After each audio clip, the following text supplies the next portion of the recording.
Assalamualaikum warahmatullahi wabarakatuh. Kami dari kelompok pertama yang beranggotakan saya Fitratul Hamdah, Ida Fukhairah, Iis Istirahmawati, Aprilia Esa Gustiana, dan Vicky Navendra akan memaparkan materi tentang pendekatan manajemen kelas berbasis manajerial.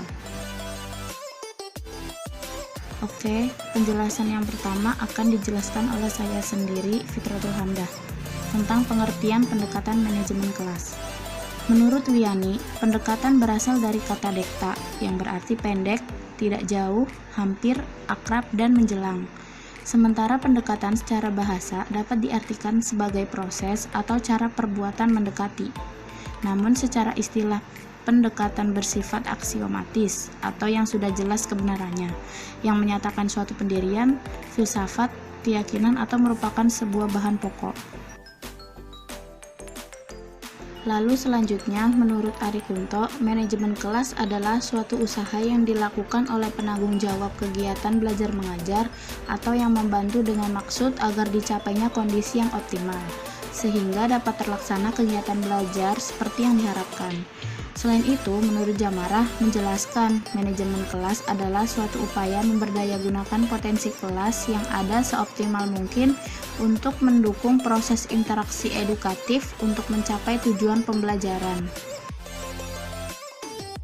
Dengan demikian, pendekatan manajemen kelas adalah suatu upaya yang dilakukan oleh guru untuk menyesuaikan antara kondisi dan situasi kelas dengan cara mengelolanya atau memberdayagunakan potensi kelas seoptimal mungkin, sehingga tidak terjadi kesalahan dalam pengelolaannya.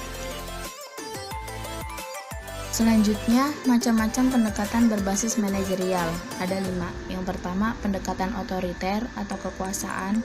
Yang kedua, pendekatan intimidasi atau ancaman. Yang ketiga, pendekatan permisif. Yang keempat, pendekatan resep atau buku masak. Dan yang terakhir, pendekatan instruksional. Yang selanjutnya akan dijelaskan oleh saudari Aprilia Esa Gustiana. Baik, saya Aprilia Esa Gustiana akan melanjutkan pembahasan mengenai macam-macam pendekatan berbasis manajerial. Yang pertama ada pendekatan otoriter atau kekuasaan. Pendekatan otoriter adalah pendekatan yang menempatkan guru dalam peranan menciptakan dan memelihara ketertiban di dalam kelas dengan menggunakan strategi pengendalian. Guru dengan pendekatan otoriter bertindak untuk kepentingan siswa dengan menerapkan disiplin yang tegas. Bila timbul masalah-masalah yang merusak ketertiban atau kedisiplinan kelas, maka perlu adanya pendekatan seperti pertama, perintah dan larangan. Seorang guru dalam melaksanakan perintah dan larangan bersifat reaktif, namun jangkauannya hanya terbatas pada masalah-masalah yang timbul sewaktu-waktu saja. Kedua, penekanan dan penguasaan. Penekanan dan penguasaan ini banyak mementingkan pada diri guru, seperti banyak memerintah, menyuruh, bahkan memarahi. Pendekatan ini kurang tepat karena kurang toleransi dan kurang bijaksana. Ketiga, penghukuman dan pengancaman. Penghukuman muncul dalam bentuk tingkah laku, seperti penghukuman dengan kekerasan, dengan larangan, bahkan pengusiran, ataupun memaksa siswa untuk meminta maaf pada seseorang di hadapan siswa lain. Pendekatan semacam ini termasuk penanganan yang kurang tepat karena sifat otoriter kurang manusiawi. Pembahasan selanjutnya akan dibahas oleh saudari Ida.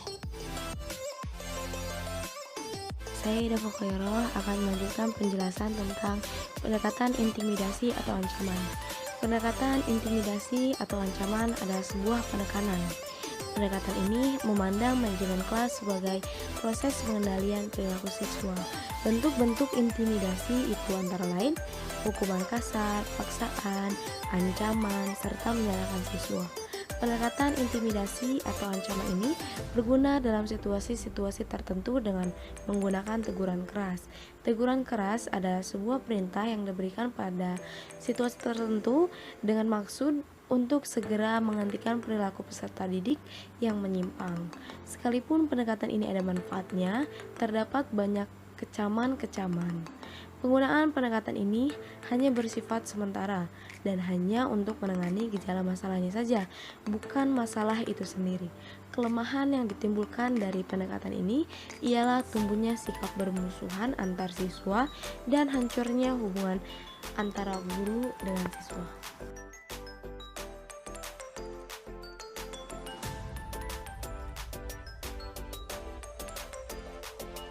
Assalamualaikum warahmatullahi wabarakatuh. Hai teman-teman, di sini dengan Iis Istirahmawati akan melanjutkan penjelasan materi. Selanjutnya yaitu pendekatan permisif. Pengelolaan pendekatan permisif diartikan sebagai suatu proses untuk membantu siswa agar merasa bebas untuk mengerjakan sesuatu kapan saja dan di mana saja. Peranan guru adalah untuk meningkatkan kebebasan siswa. Campur tangan guru hendaknya seminimal mungkin dan guru hendaknya juga berperan sebagai pendorong untuk mengembangkan potensi siswa secara penuh. Peranan pendekatan ini bertentangan langsung dengan pendekatan intimidasi. Esensi pendekatan terletak pada peran guru memaksimalkan kebebasan peserta didik, membantu peserta didik merasa bebas melakukan apa yang mereka mau. Penjelasan materi selanjutnya akan disampaikan oleh Saudara Vicky. 4. Pendekatan resep atau buku masak. Pendekatan buku masak adalah pendekatan berbentuk rekomendasi berisi daftar hal yang harus dilakukan atau yang harus tidak dilakukan oleh seorang guru apabila menghadapi berbagai tipe masalah mengenai manajemen kelas tanpa banyak berpikir lagi. Dalam daftar itu digambarkan tahap demi tahap yang harus dikerjakan oleh guru. Peranan guru hanyalah mengikuti petunjuk seperti yang tertulis dalam resep. 5. Pendekatan instruksional. Pendekatan ini mengacu pada tujuan pembelajaran yang dirumuskan. Dengan demikian, peranan guru adalah merencanakan dengan teliti, cermat dengan pelajaran yang baik, kegiatan belajar yang disesuaikan dengan kebutuhan dan kemampuan setiap siswa. Pendekatan instruksional dalam manajemen kelas memandang perilaku instruksional guru agar mempunyai potensi untuk mencapai tujuan utama manajemen kelas, yaitu mencegah timbulnya masalah. Para pengembangan pendekatan instruksional menyarankan kepada guru untuk memperhatikan hal-hal berikut. Pertama, menyampaikan kurikulum dan pelajaran yang menarik, relevan, dan sesuai agar tidak ada perilaku menyimpang dari siswa. Kedua, menerapkan kegiatan yang efektif. Ketiga, menyajikan kegiatan daftar rutin kelas adalah kegiatan sehari-hari yang perlu dipahami dan dilakukan oleh siswa di kelas. Yang keempat, memberikan pengarahan yang jelas adalah kegiatan mengkomunikasikan harapan-harapan yang diinginkan oleh guru.